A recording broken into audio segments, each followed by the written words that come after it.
If you saw a region in the world that was ravaged by war for over centuries and millennia, what would be your guess?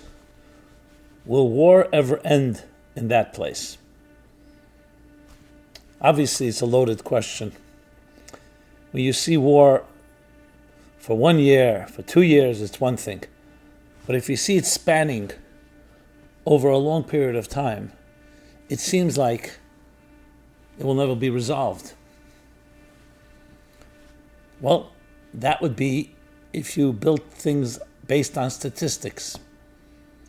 But there's a region in the world, and I would say every region in the world, but especially one called the Middle East, where yes, battles, wars have been fought going back thousands of years, especially around what is called the Promised Land of the Bible, the Holy Land, Israel, and especially around Jerusalem.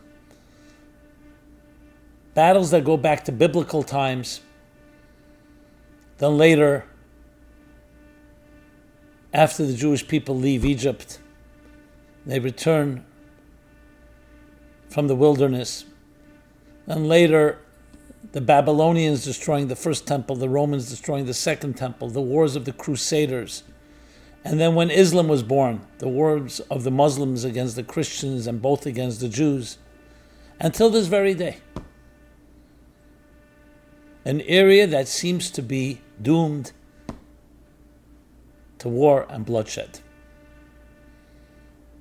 The birth of the three major religions. However, I'm here to tell you that that's not really the story.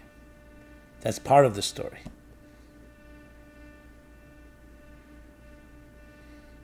The end of the story is there will be absolute peace. And not just peace, harmony. Because this is more than just a regional battle. It's not a geographic one. It's not for resources. It's a spiritual one. And the end of the story is that the spiritual battle will be reconciled. There will be harmony between all faiths, between all people, around Jerusalem and around Israel and the entire Middle East. So please join me in this very important and relevant conversation. Will there be lasting peace in the Middle East?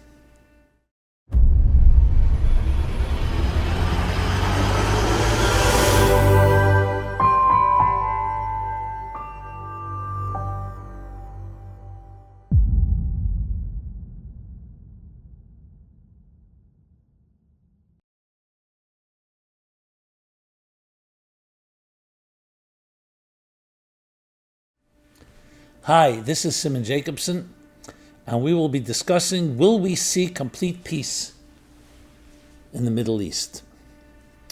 This program is dedicated in honor of Yitzchak Horowitz with gratitude and warm wishes on his birthday. Let's begin with a question. If you see a couple fighting without an end from the beginning of their relationship, what would you predict? That they'll continue fighting. That's usually the way things work. If you see nations warring, battling each other, and not just for a short period of time, for a long period of time, your prediction would be that that would continue. If you see a region, and now I'm talking about the region called the Middle East, where wars have been fought from the times of the Bible, we're talking about 3,800 years ago, and spanning since then, after the Jews returned from a few hundred years in Egypt and their bondage and slavery through the wilderness, wars again, and finally the Jews settle a little while later, new wars break out,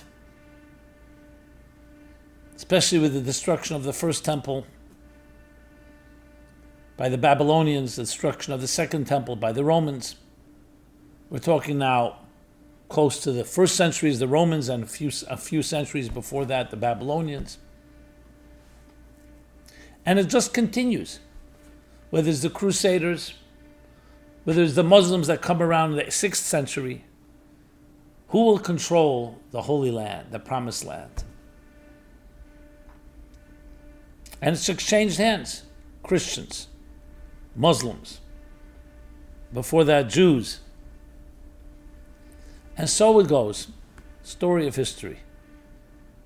Probably in the world, I say probably because we need to research it fully, the one place that has had more sustainable battles than any other place on earth. And for good reason. Everyone wants to control the Promised Land. It is named Promised for a reason. Holy Land. Jacob calls it in the Bible the gate to heaven, the interface between heaven and earth. It's a pretty good place to want to be in control of. And you see it. You go to the old city in Jerusalem, you find 4 quarters. You have the Jewish quarter, you have the Christian quarter, you have the Muslim quarter, you have the Armenians. How that fits in exactly needs to be discussed. And on Friday you hear the bells ringing. On Sunday you hear, on every day, but especially Sunday you hear the bells ringing. On Friday, the call for prayer every day, but especially on Friday. And of course the wall, the Western Wall. Symbols of antiquity.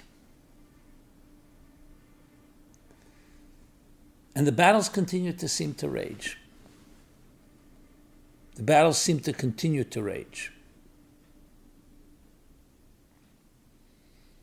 Yes, there have been signs of hope.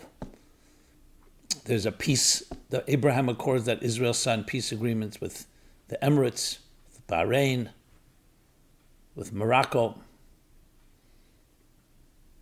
earlier with Jordan and Egypt. But look, we're coming now from literally the last few weeks, and that's the immediate catalyst for this conversation, the war with Iran, calling for the annihilation of Israel, building up a nuclear arsenal that Israel put out with the help of the United States. Will it ever end? Is the big question. Or are these just moments of respite? Look what's going on now, close to 600 days in Gaza with Hamas, and before that, after Hezbollah and the Houthis. Will it only be suppressed through strength, or will there really be a lasting and true and enduring peace? If you're a betting person, you'd say, I don't think there'll be peace in this place. It hasn't happened till now. But you'd be wrong. Because we have to understand, what are they fighting for? Is it land? Is it resources? Is it control? Is it honor versus shame? So if you can get to the root of the battles, you can then perhaps understand the root of the antidote, of the solution. Where did it all originate from? That there should be such a Muslim fundamentalist hatred toward Israel, toward the Jewish people. And earlier in history, Christians had that hatred. Where did that come from?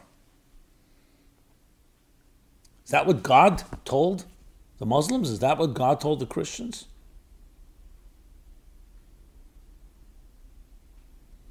From a Jewish perspective, we see Christianity and Islam as the Maimonides' rights, as actually stepping stones, as challenging as they were, and challenging is a mild word. Jews suffered greatly at the hands, through the centuries, of Christians and Muslims. And yet Maimonides writes that it's all God's mysterious plan of paving the way toward Messiah, toward a world of harmony and peace. When all nations, in their own diversity, will serve one God. As one prophet puts it, Beisi, my home, meaning the temple, will be a home of prayer for all people. They will all flock. Because God is not just for one nation or for one race or for one religion. God created all human beings in the divine image with a purpose that each live up to their calling and to their mission. And like many different and diverse parts of a symphony, we're all part of the cosmic symphony. And that's what Abraham taught. Abraham's called Father of all nations. That's the name he's given, Father of all nations, because he was the ancestor for all the nations of the world today. Let's start with the two sons that he had. Yishmael become the ancestor of the Arab and then Muslim world. Isaac, the ancestor of the Jewish people. Isaac had in turn two children, Esau and Jacob, twins. Esau, the father of Rome, grandfather of Rome, ancestor of the Roman Western Christian world. And Jacob, a son of Isaac, the continued ancestor of the Jewish people and the Jewish world. And they've been battling in the home and tent of Abraham, as we've discussed a number of times.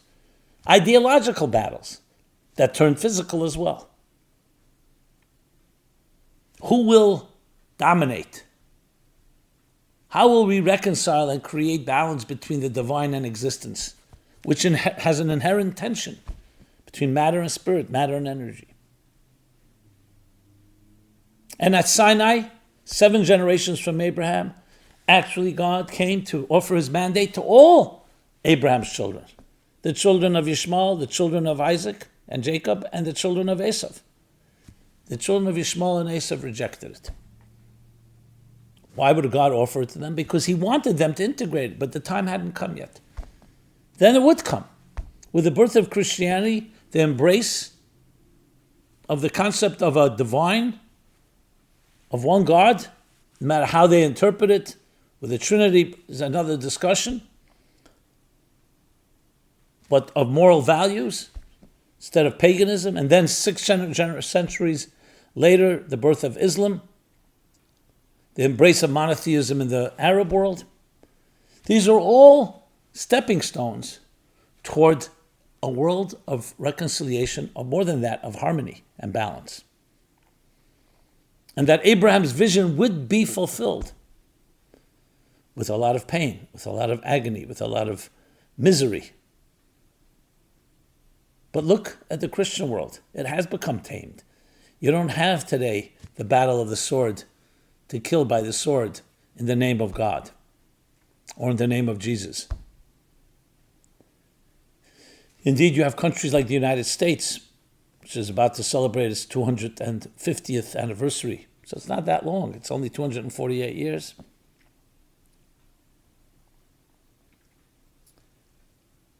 And other Western countries that have embraced the principles of democracy, of freedom, that all people are created equal and are endowed by the Creator with inalienable rights, all people. And indeed, they've become haven for all religions and all faiths and minorities, including the Jews, including Muslims. The Muslim world is still going through its growing pains, through its shifts. But the end of the story begins where the beginning began. It was all meant to be a harmony within diversity. However, whenever there's strong passions, and if it's not humbled and tamed by humility, the face of God, then very powerful religious passions can become very powerful forces of destruction in the name of God. The end of the stories are going to be a good end, because it's not a place that's doomed to be ravaged by war, meaning this region. It was always meant actually to be a gate to heaven, but whenever you bring heaven and earth together, it can be volatile, it can be challenging, until you come to peace. Here, let's share a story from the Talmud. And it captures this theme perfectly. There was a great sage named Rabbi Shimon Bar Yochai of Lag BaOmer fame, if you've heard of Lag BaOmer. He was a great scholar and a great mystic, the author of the Zohar, the classic book of mysticism. The Romans saw him as a threat. They wanted to kill him, so he went into hiding in a cave for 12 years with his son. The Talmud tells how he survived. But you could imagine a spiritual man like that, a refined man, how much more refined he became while he was secluded in this hiding place. After 12 years, he was so refined that when he came back to civilization and he looked around, he saw the pettiness, the superficiality of materialism, of people's pursuits. It says whatever he looked at began to burn, whether literally or figuratively, but it meant that his spiritual stature was so intense, like a sun shining, not being able to tolerate anything that was not pure. And God said, God tells him, I did not create the world for you to destroy it. I created for you to repair it, to heal it. And he sends him back another year, this time willingly. Says one more year of maturity. Perhaps the bar mitzvah year. And that's time after Rab Shimon Bar Yochai comes back from the cave. Whatever he looked at, he repaired. Anything broken, he fixed. Now you would think that level on the 12th, after the 12 years, was such a high level. Look at that. What a pure person. Think of a master teacher, and he hears the students saying something, and he says, how could you say such a thing? It's so wrong. But there's even a greater master, the one that has restraint, that educates, that teaches, doesn't just reprimand, doesn't just not tolerate anything that isn't pure. That's a high level of spirituality, but it's not the goal. The goal is, can you go down to someone's level and help them grow on their level? That's what religious passion can do. It's very powerful. And it can originate from pure intentions. But if it's not considering others, and if it's not considering, we'll call it the parameters of existence, then spirit, energy will burn up matter.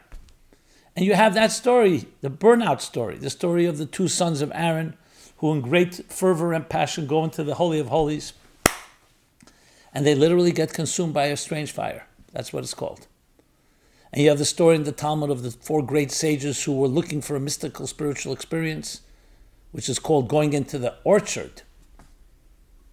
One went mad, one died, one became an apostate. Only one, the fourth, Rabbi Akiva, entered in peace and came out in peace. Interesting word, shalom, peace. Peace doesn't just mean the absence of war. Peace means harmony, means completion, completeness, fullness. He had the full experience because he had the balance. He went in with the proper humility. You enter, and you come out the right way. The others were great men. But sometimes too much passion without the proper restraint can cause you to get burned, and definitely others. This was the challenge in the time of Abraham. Great passion Abraham introduced. The passion to connect to the infinite. He lived in a pagan world, a selfish world, mercenaries, seeking their own glory, their own power. He introduced, no, we're here for a higher purpose. Sounds beautiful. It is beautiful, because it introduces kindness and virtue and charity, tzedakah, mishpat, all the values we cherish today. But it also introduces another concept. That's not just myself, it's also now in the name of God. What happens if a person behaves antithetical to what God wants? Do you tolerate them, or do you burn them up? I mean that in the figurative sense.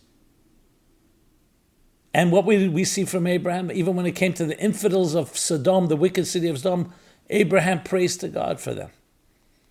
Because God says, I do not destroy my world, even a world that is not perfect or a world that's making mistakes and transgressing. Your goal is to repair. Now, repair requires discipline. And sometimes strong discipline. But the goal is not discipline. The goal is aligning existence, aligning matter to spirit. A true bridge between heaven and earth, the interface, bridges the deepest passions of the divine and integrates them into, the finite and simple parameters of material existence. It's not about destroying the material. It's not about ignoring it. It's not about asceticism. It's about transformation. How do we resolve and relieve the tension between matter and energy? Between spirit and matter and spirit? By spiritualizing the material, not by destroying it. The Baal Shem Tov has a very powerful statement where it says, a law in the Torah that says, when you'll be walking and witnessing the donkey of your enemy, overburdened, too many burdens. So you would think, it's my enemy, I'll ignore it. Says, no, go help. Have compassion for that animal. And that animal in Hebrew, chamor, refers to the body, refers to the physical world, says the Baal Shem Tov. Then when you'll see the physical world and you'll see its crassness and its distractions, you may want to burn it up. You may not want to help it. Let it die under its heavy weight. No. Go help it. Harness it. Channel it. Elevate it. Refine it. That has been the essence of the problem. In reading some of the documents, some of the literature of the fathers of modern Muslim fundamentalism, I'm thinking particularly Sayyid Qutb, Qutb, how he calls for jihad because that's what God wants. He does not want a world of Hollywood and Broadway, of sexuality, of rampant selfishness and materialism. And if need be, you have to obliterate it with fire. But that's not the way of Abraham. How it got distorted needs to be discussed. Did ego get involved? Did power get involved? Did it lose its humility? I remember reading the documents of the people who flew the planes into the World Trade Center on 9/11. They were reading all these spiritual documents from Qutb and others, that this is not killing. You're sanctifying God's name. You hear them say, Akbar, Allah Akbar. They're sanctifying martyrs in the name of God's name. But that's a major distortion. Listen to your grandfather Abraham, our grandfather Abraham. That's not the way of God. So what the end story will be, what Abraham intended, there will be peace. And what we're seeing right now in history is literally history unfolding. With the neutralization or maybe even elimination of the nuclear threat and the ballistic threat of Iran, Persia of old, like that back then in the time of the story of Esther, Purim, we see the beginning of the end. Maybe close to the end of the end. Because what naturally will happen next? Why not the Abraham Accord spreading across all of Middle East? Why have to come with pain, with war? Sometimes that's what you have to do when people are distorting and ready to threaten you. It's self-defense. The ultimate battle will be actually in the schools. In the Muslim schools, will they continue to teach hate of the great Satan and the small Satan, America and Israel, respectively, of Jews and so on. That's what needs to change. But that has changed. If you remember in Germany 80 years ago, they were also teaching hate. And today it's forbidden. So we are in the process in the midst of a wake-up call that is absolutely leading, as the Medrash says, that when the people of the world and the Jewish people will come running to God, what's going to happen? What's going to happen? Look what's happening in Persia, in the Middle East. A fire is burning, a war, hatred, call for genocide by Iran, the genocide of all the Jews, all of Israel. And God says, my children, don't be afraid. Humble ones, I'm doing it all for you. Humble ones, the time of your redemption has arrived. And there are many other statements that echo that idea. That it's all leading to a climax, to a beautiful conclusion, a messianic conclusion of world peace, of harmony, of all the nations, all living up to their father, Abraham's mandate, vision, the vision he received from God. That's where we're headed. And each of us has a critical role to play in this unfolding drama. Firstly, to understand the dynamics, connect the dots, understand the dots of history here. I've shared how a few weeks ago I was standing literally at the juncture of history.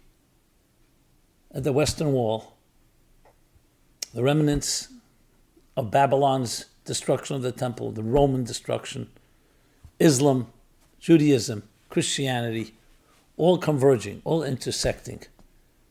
At a moment right before they launched, unbeknownst to me, Operation Rising Lion. A lion that would transform the lion of Nebuchadnezzar of Babylon. That's what he was called. And ultimately lead the nations to make peace. And ultimately lead to an environment where God will say, the time has come. Higiaz man gulaschem, the time of your redemption has come. Redemption for all people in the world. So based on that, there's no doubt that there will be sustainable and enduring and lasting peace. And everyone will understand it's in their benefit, not a compromise. Because we're all living in peace under one God, taught by one Abraham.